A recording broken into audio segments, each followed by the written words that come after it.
Selamat datang di channel kelas tematik.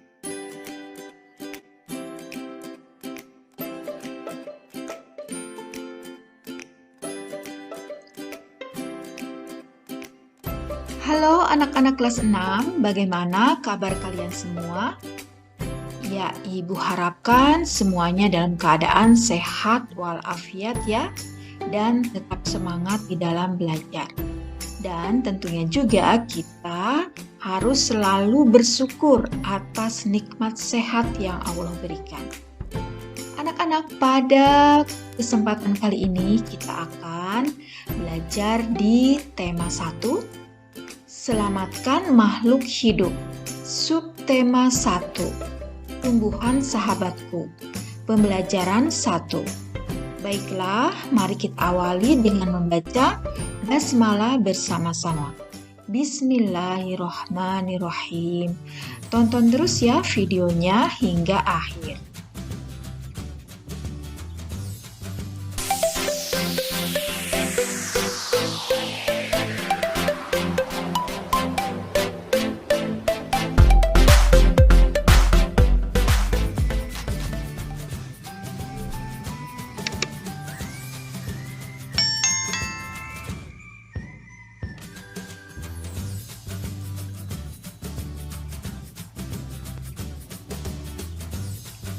Dan ini adalah tujuan pembelajarannya.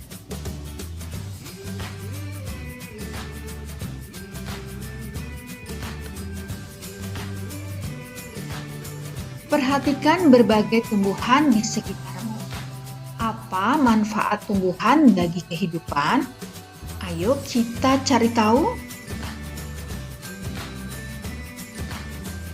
Nah, ayo kita berdiskusi. Amatilah gambar berikut ini. Nah, di sini nampak pada gambar ada berbagai makhluk hidup ya. Selain manusia, ada hewan dan juga ada tumbuhan.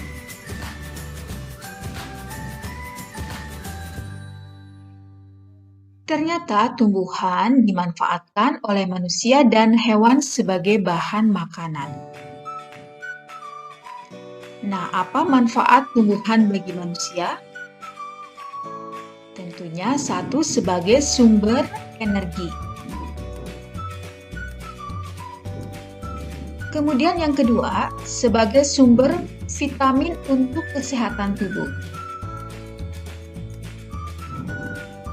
Yang ketiga, sebagai sumber oksigen untuk bernafas. Jadi tumbuhan sebagai penghasil oksigen yang terbanyak. Tumbuhan sebagai pemikat air tanah. Jadi, air yang ada di dalam tanah bisa diserap oleh akar tumbuhan.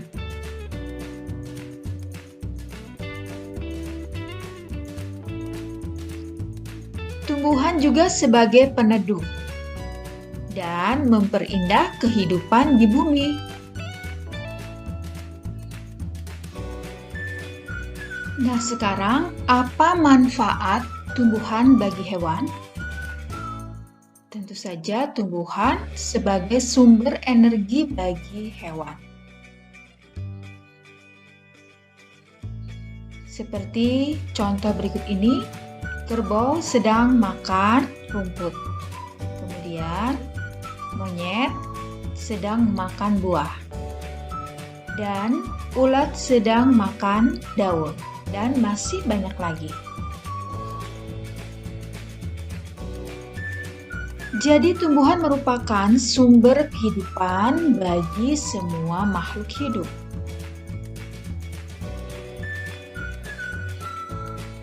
Tumbuhan merupakan sumber kehidupan bagi manusia dan hewan.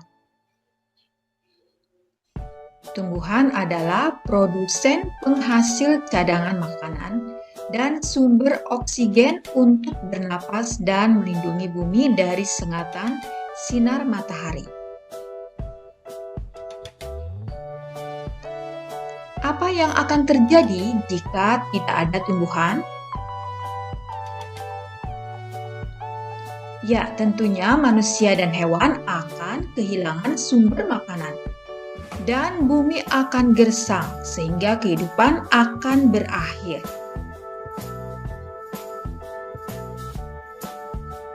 Setelah mengetahui manfaat tumbuhan bagi kehidupan, Edo ingin belajar lebih jauh mengenai perkembangbiakan tumbuhan. Cermati kisah Edo berikut ini. Liburan sekolah telah tiba. Edo mengunjungi pamannya di desa. Dia seorang petani jagung. Pamannya seorang petani jagung. Edo datang ke rumah pamannya tidak untuk berlibur saja. Edo juga ingin belajar. Ibu guru memberikan tugas selama liburan. Ibu guru ingin anak-anak memberikan laporan tentang suatu hal yang menarik dan bermanfaat yang dilihat selama liburan. Edo ingin mengetahui tentang tanaman jagung, terutama tentang perkembangbiakannya. Berikut adalah laporan pengamatan Edo. Bagaimana jagung berkembang biak? Jagung merupakan salah satu tanaman yang dijadikan bahan makanan pokok di berbagai negara, salah satunya di Indonesia. Di Indonesia, penduduk Pulau Madura menjadikan jagung sebagai makanan pokoknya. Jagung merupakan salah satu tanaman penghasil karbohidrat yang sangat diperlukan oleh tubuh.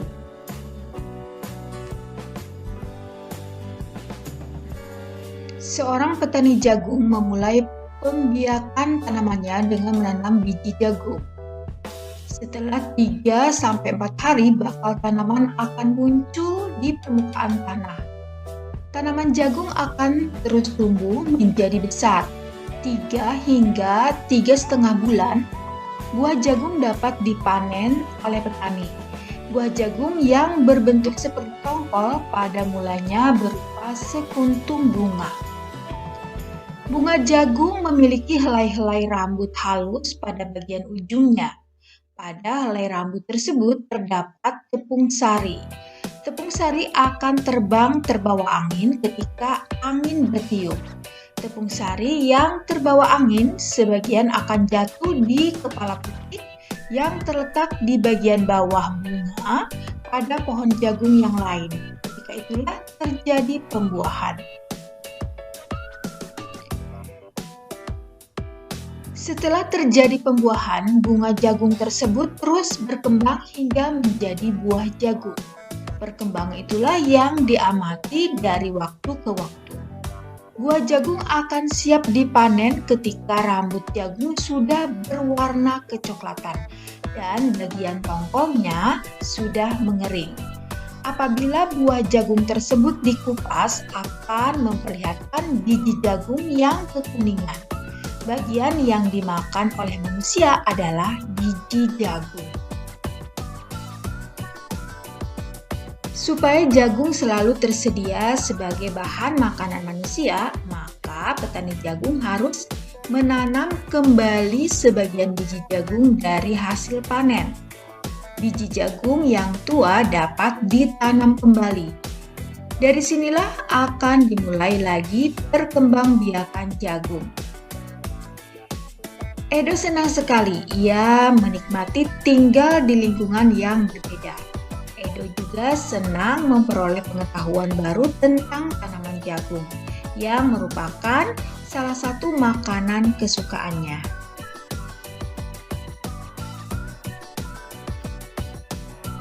Bacalah dengan seksama, tulislah ide pokok dan informasi penting dari teks berjudul Bagaimana Jagung Berkembang Biak dengan mengisi diagram berikut. Nah, seperti ini ya diagramnya, bagaimana jagung berkembang biak. Nah, tadi pada paragraf pertama ide pokoknya adalah jagung merupakan salah satu tanaman yang dijadikan bahan makanan pokok di berbagai negara. Pada paragraf kedua, ide pokoknya adalah petani jagung memulai pembiakan tanamannya dengan menanam biji jagung. Kemudian paragraf ketiga, bunga jagung memiliki helai-helai rambut halus pada bagian ujungnya. Paragraf keempat, setelah terjadi pembuahan, bunga jagung tersebut terus berkembang hingga menjadi buah jagung.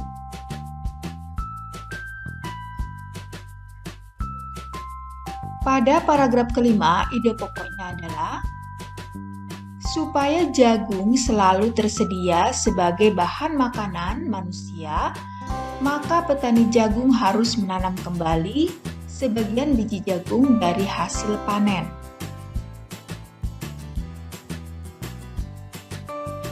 Diskusikan diagrammu dengan teman kelompokmu. Kembangkan ide pokok dan informasi pada diagram menjadi sebuah tulisan. Serahkan tulisanmu kepada gurumu. Nah, ini adalah hasil dari pengembangan ide pokok dan informasi yang tadi ditulis di diagram menjadi sebuah tulisan. Jagung merupakan salah satu tanaman yang dijadikan bahan makanan pokok di berbagai negara.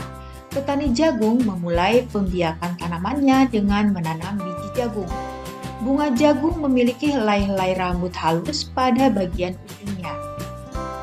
Setelah terjadi pembuahan, bunga jagung tersebut terus berkembang hingga menjadi buah jagung. Supaya jagung selalu tersedia sebagai bahan makanan manusia, maka petani jagung harus menanam kembali sebagian biji jagung dari hasil panen. Ayo mengamati. Salah satu contoh tumbuhan yang berkembang biak dengan bunga adalah tumbuhan jagung. Tepung sari pada bunga jagung akan terbang terbawa angin ketika angin bertiup. Tepung sari yang terbawa angin sebagian akan jatuh di kepala putik yang terletak di bagian bawah bunga pada pohon jagung yang lain. Ketika itulah terjadi pembuahan. Perkembangbiakan ini dinamakan perkembangbiakan generatif. Tahukah kamu bagaimana proses perkembangbiakan generatif?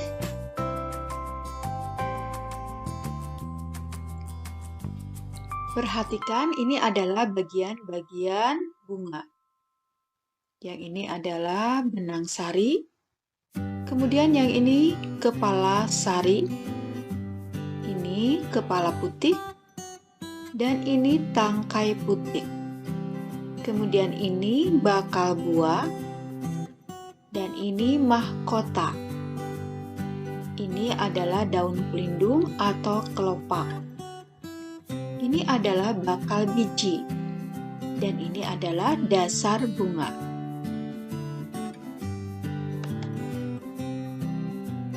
Perkembangbiakan tumbuhan secara generatif.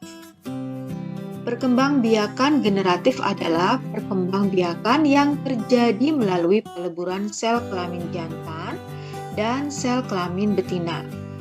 Tumbuhan memiliki alat perkembangbiakan berupa bunga. Pada bunga umumnya terdapat benang sari sebagai sel kelamin jantan dan putik sebagai sel kelamin betina.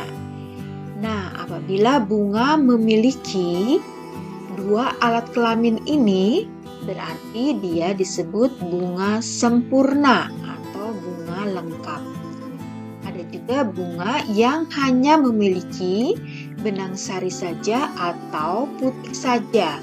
Nah, ini dinamakan bunga tidak sempurna atau bunga tidak lengkap.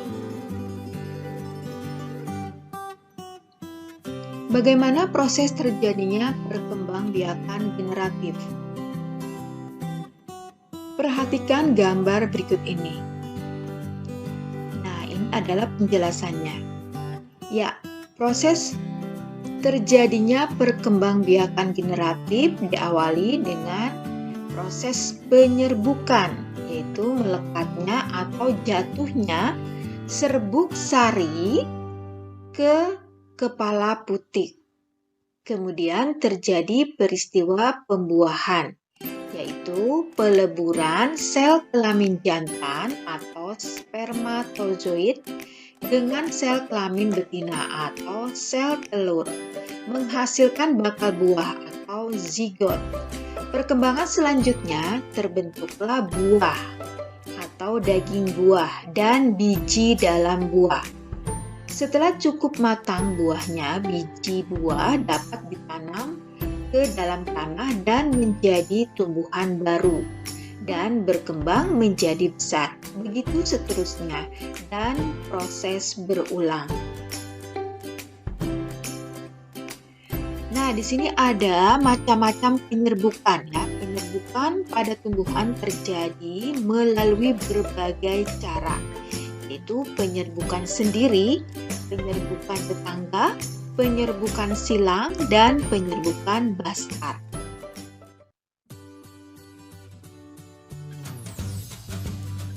Penyerbukan sendiri seperti pada gambar ini ya, yaitu penyerbukan jatuhnya serbuk sari di kepala putik pada bunga yang sama. Jadi serbuk sari jatuh di kepala putik ya, pada bunga yang sama. Kemudian penyerbukan tetangga.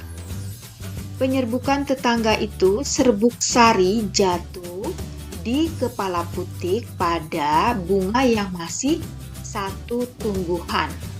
Ya, maksudnya misalnya dalam satu pot itu serbuk sari jatuh di kepala putik di bunga yang lain. Di sini ada dua bunga ya. Bunga yang atas itu serbuk sarinya jatuh di kepala putik di bunga yang satunya. Penyerbukan silang. Ya, penyerbukan silang itu serbuk sari jatuh di kepala putik pada bunga lain yang sejenis tetapi berbeda tumbuhan. Maksudnya misalnya ada dua pot. Nah, di sini bunga pot yang satu itu serbuk sarinya jatuh di kepala putik pada bunga yang lain yang sejenis. Ya, jatuhnya bisa melalui pelantara, misalnya melalui kupu-kupu, melalui kumbang, seperti itu.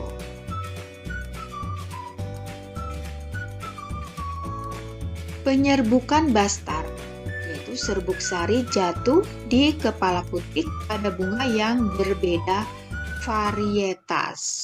Ya, lain bunga, lain tanaman, lain juga jenisnya.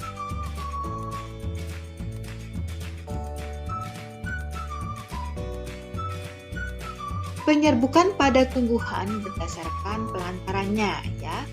Penyerbukan dengan bantuan angin ya, sesuai dengan namanya. Penyerbukan ini terjadi karena adanya bantuan angin, sehingga serbuk sari bisa menempel di putik pada sebuah bunga ya, melalui angin. Kemudian penyerbukan dengan bantuan hewan. Penyerbukan dengan bantuan air juga bisa. Kemudian ada lagi penyerbukan dengan bantuan manusia.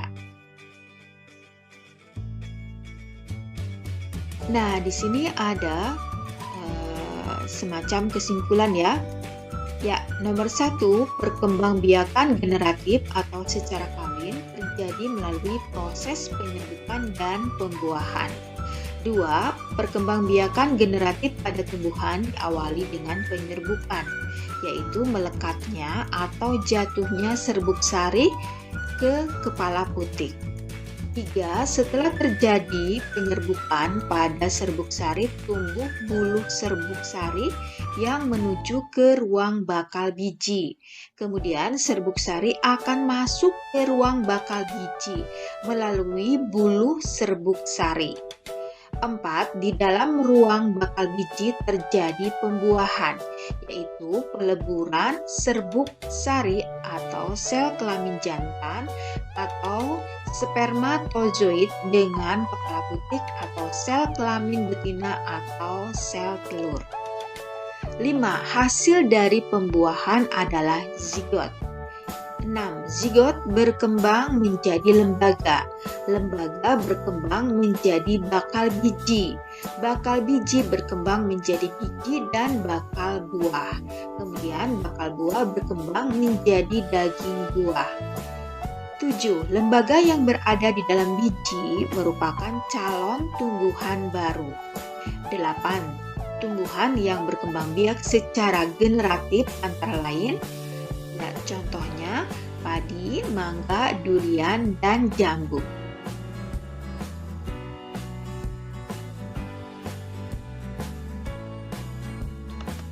Ayo berdiskusi, amatilah lingkungan di sekitarmu. Temukan satu jenis tumbuhan yang sedang berbunga. Gambarkan bagian-bagian bunga dan tuliskan cara penyerbukannya pada kolom berikut ini.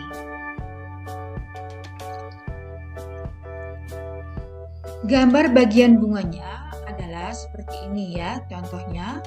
Kemudian cara penyerbukannya pada bunga tersebut. Ya, pada bunga kertas ketika kepala sari terkena sentuhan hewan ataupun karena angin, serbuk sari akan berterbangan. Sebagian serbuk sari akan jatuh di kepala putik.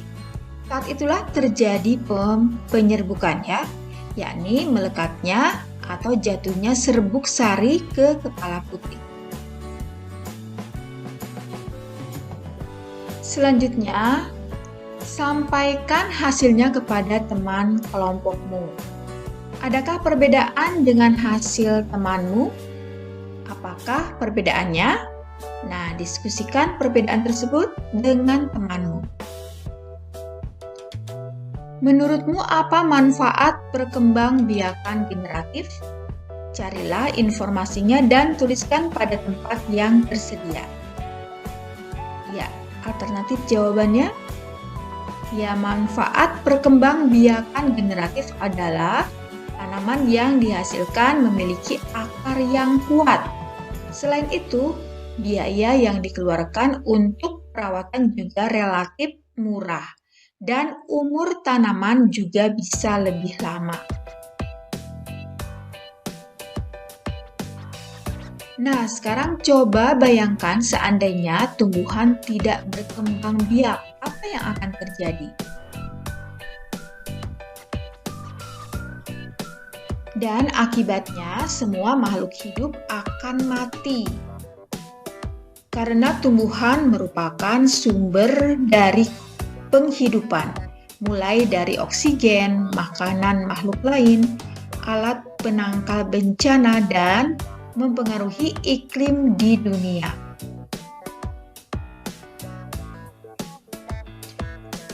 Bunga yang indah bukan hanya tumbuh di Indonesia. Negara-negara lain seperti negara tetangga pun memiliki bunga yang cantik.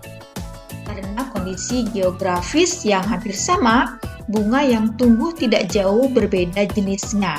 Perhatikan jenis-jenis bunga yang tumbuh di negara-negara tetangga. Bunga kembang sepatu, mungkin kalian pernah melihatnya ya. Ini tumbuh di Indonesia dan di Malaysia. Bunga ini dapat digunakan sebagai pewarna. Nah, di Malaysia bunga kembang sepatu dinamakan bunga raya dan merupakan bunga nasional. Perhatikan bunga Kamboja pada gambar di samping. Bunga ini sering digunakan dalam perlengkapan tari di Bali. Dor campa atau bunga Kamboja dapat ditemukan di Indonesia dan Laos. Di negara tersebut, bunga ini digunakan untuk dekorasi upacara keagamaan dan penyambutan tamu. Malaysia, Laos, Indonesia hidup berdampingan. Meskipun berbeda negara, namun ketiganya memiliki persamaan dalam kehidupan sosial dan budaya. Masih banyak negara lainnya yang memiliki kesamaan. Oleh karena itu, mereka menggabungkan diri dalam suatu organisasi yang bernama ASEAN, yaitu Persatuan Negara-Negara Se-Asia Tenggara. Berikut adalah ke-10 negara ASEAN. Ya, di sini ada Myanmar, Thailand, Kamboja, Singapura, Indonesia, Laos, Vietnam, Malaysia, Filipina, Brunei, Darussalam. Untuk menambah wawasanmu tentang negara-negara ASEAN, bacalah informasi berikut dengan seksama. ASEAN menjawab kebutuhan hidup bertetangga. Kamu pasti pernah merasakan nyamannya hidup bertetangga, bukan? Hal ini terasa saat semua keluarga saling mendukung, saling membantu, dan bekerja sama. Kenyamanan dalam bertetangga perlu diwujudkan karena setiap keluarga memiliki kepentingan yang sama. Hal itu juga yang mendasari terbentuknya ASEAN. ASEAN adalah sebuah organisasi internasional yang beranggotakan negara-negara di kawasan Asia Tenggara. Negara-negara ini bersatu karena adanya persamaan letak geografis dan kemiripan budaya. Kepentingan yang sama dalam memajukan pertumbuhan ekonomi, sosial budaya, serta menjaga keamanan kawasan menjadi dasar pertimbangan para tokoh-tokoh dunia pendiri ASEAN. Pada tahun 1967, ASEAN berdiri atas dasar Deklarasi Bangkok. Saat itu, tokoh-tokoh dari 5 negara yang terlibat dalam diskusi menjadi pencetus dan pendiri organisasi ini. 5 negara yang menjadi anggota pertama ASEAN di tahun 1967 adalah Indonesia, Malaysia, Thailand, Singapura, dan Filipina. Para utusan dari kelima negara tersebut yang sekaligus merupakan tokoh-tokoh pendiri ASEAN adalah Adam Malik dari Indonesia, Tun Abdul Razak dari Malaysia, Tanat Koman dari Thailand, S. Rajaratnam dari Singapura, dan Narciso Ramos dari Filipina. ASEAN harus dapat memberikan manfaat bagi semua anggotanya. Untuk itu, berbagai kerjasama dikembangkan untuk memajukan kesejahteraan semua anggotanya. Kerjasama di bidang ekonomi, sosial, budaya, serta politik dikembangkan demi kemajuan semua anggota. Manfaat yang dirasakan oleh anggota-anggota ASEAN yaitu membuat semakin banyak negara yang kemudian bergabung dengan organisasi ini. Saat ini ada 10 negara yang menjadi anggota ASEAN.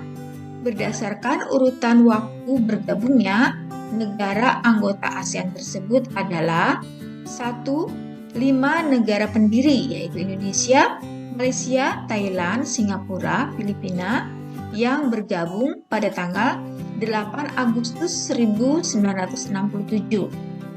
Kemudian yang kedua, Brunei Darussalam bergabung pada tanggal 7 Januari 1984. Kemudian yang ketiga, Vietnam bergabung pada tanggal 28 Juli 1995.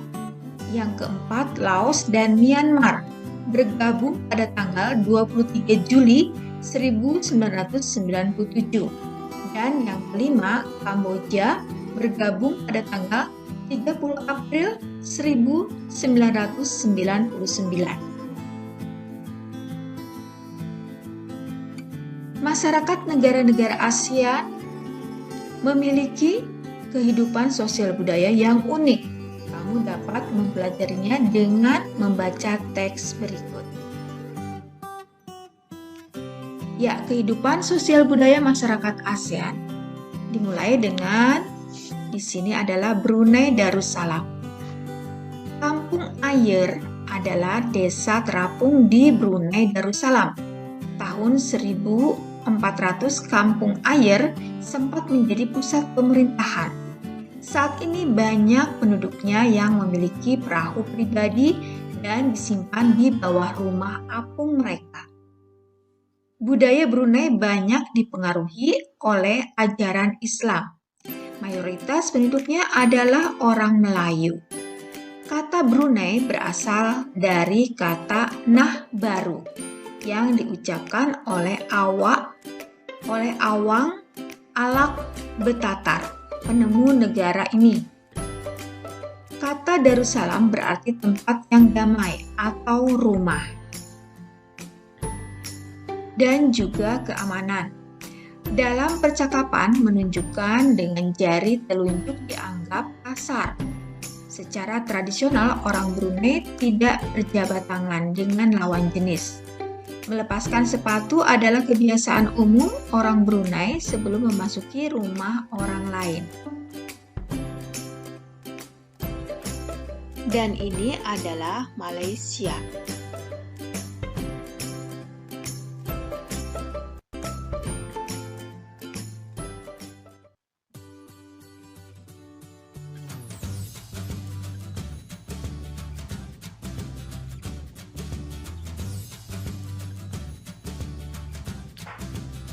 Kemudian ini adalah keterangan tentang negara Filipina.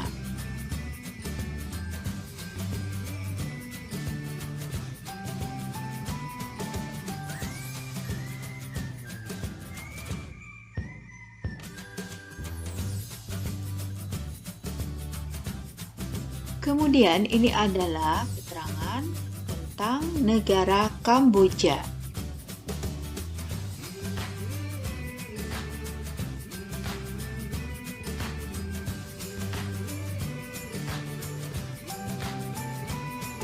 Kemudian ini adalah Myanmar.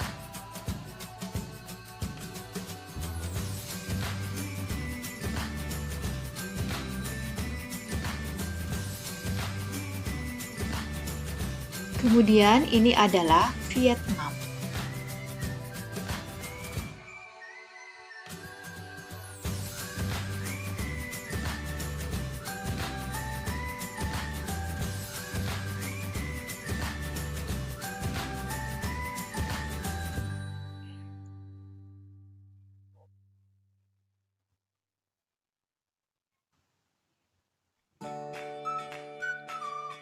Kemudian ini adalah Laos.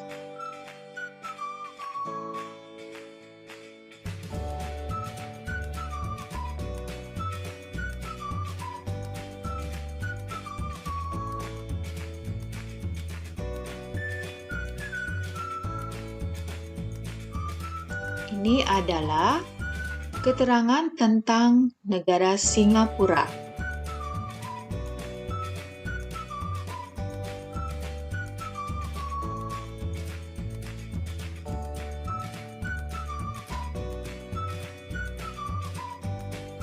Dan ini adalah keterangan negara Thailand.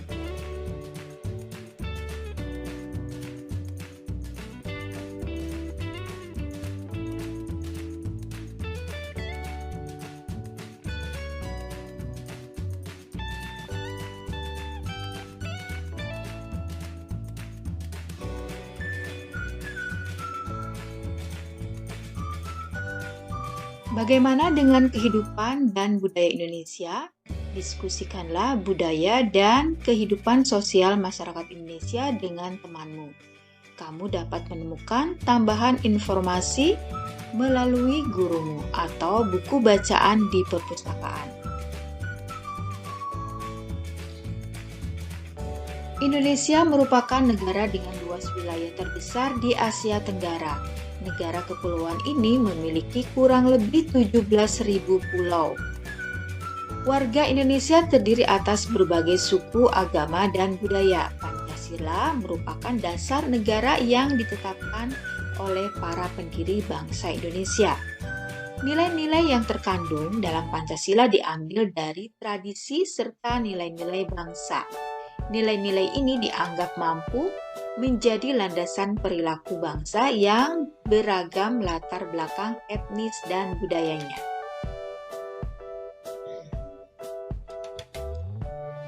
Nah, di sini ada kondisi geografis Asia Tenggara.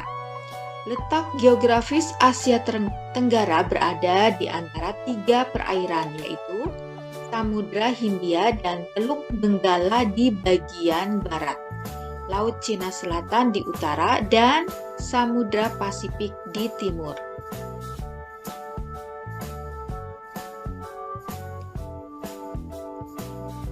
Wilayah Asia Tenggara dibagi menjadi 2 dataran, yaitu daratan berbentuk semenanjung. Wilayah yang berbentuk semenanjung adalah Myanmar, Thailand, Laos, Kamboja, Filipina, dan wilayah Malaysia bagian barat. Kemudian daratan berbentuk gugusan kepulauan. Wilayah yang terbentuk gugusan kepulauan adalah Filipina, Indonesia, wilayah Malaysia bagian timur, Singapura, dan Brunei Darussalam. Ayo menulis. Kamu sudah belajar keunikan negara-negara ASEAN, mulai dari kondisi geografis, bunga hingga kebudayaannya. Pilihlah 2 negara ASEAN, carilah perbedaan dan persamaan karakteristik dari kedua negara tersebut, mulai dari tumbuhan yang hidup, khususnya bunga yang menjadi ciri khas negara dan kondisi sosial budaya mereka. Kamu bisa menyebutkan nama bunga, nama sebutan apabila ada, pemanfaat dan tempat tumbuhnya.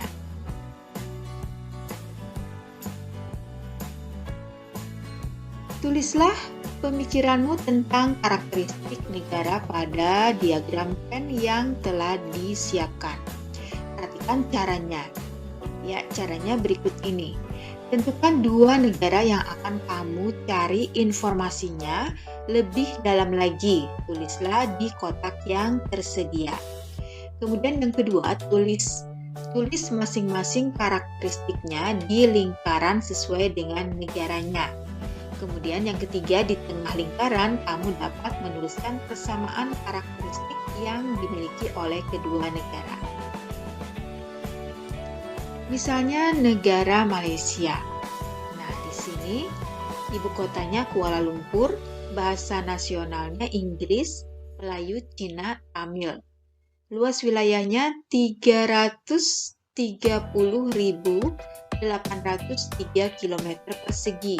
Mata uangnya ringgit. Kemudian di sini ada negara Filipina, ibu kotanya Manila.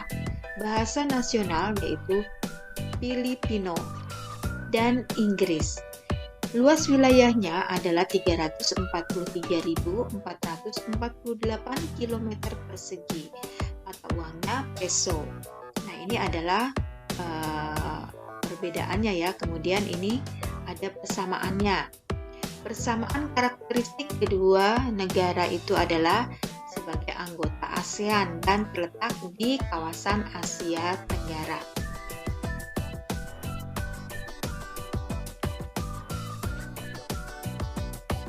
Sungguh menarik kehidupan sosial budaya penduduk negara tetangga. Kamu akan belajar lebih banyak lagi tentang negara-negara ASEAN. Bisa kamu membacanya di perpustakaan atau di buku-buku atau juga boleh melalui internet.